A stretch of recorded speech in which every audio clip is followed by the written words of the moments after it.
Do you have any mold or mildew on the walls in your bathroom? I gotta encourage you, make sure you kill that stuff before you paint.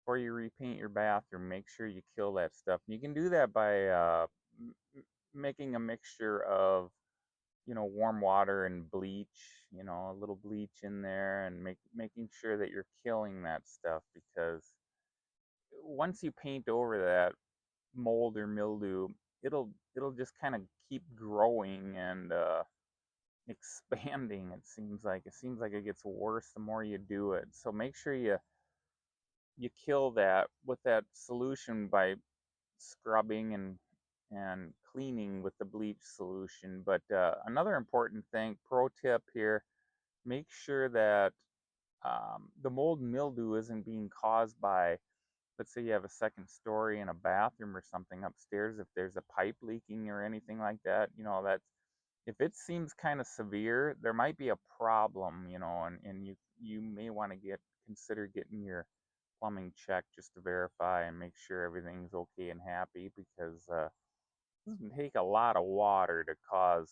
mold and mildew.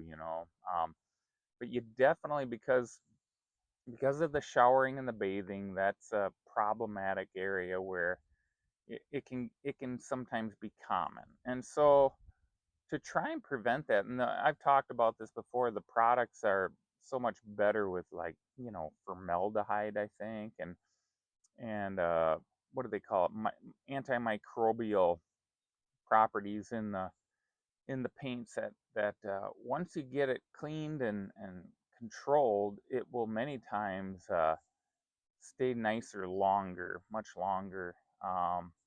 But the other thing too is, if you did have mold and mildew and you get it cleaned up and with that solution, I would, if you have the mold or mildew, I would prime it. And Zinsser, we talked about Zinsser before, that brand of primer.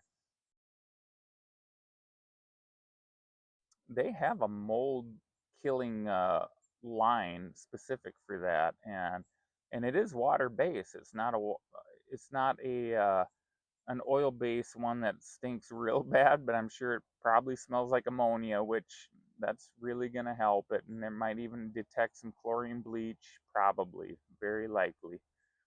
But antimicrobials, and to try and kill that stuff, and then that'll create a nice sealer and barrier, and give you a nice foundation to work with for a nice remodel, or makeover to your bathroom. So it's gonna be hot and warm this weekend up here in our climate, in our state. So maybe that's, if it is by you, it's a good weekend to take on an indoor project at the tail end of this warm spell in the summer. Um, Brad with Pro Painter here, just some pro tips, and wanted to share that. I'll leave an example of that Zinsser uh, primer to help you make that decision if you want to use that for priming before you paint your bathroom. But otherwise, you all have a good one. Have a good weekend. I hope you're doing some painting. Um, Drop me some comments, and let's talk about anything else that you might be wanting to discuss. And you all have a good one. Look forward to seeing you in the next one. Take care. Keep her tight.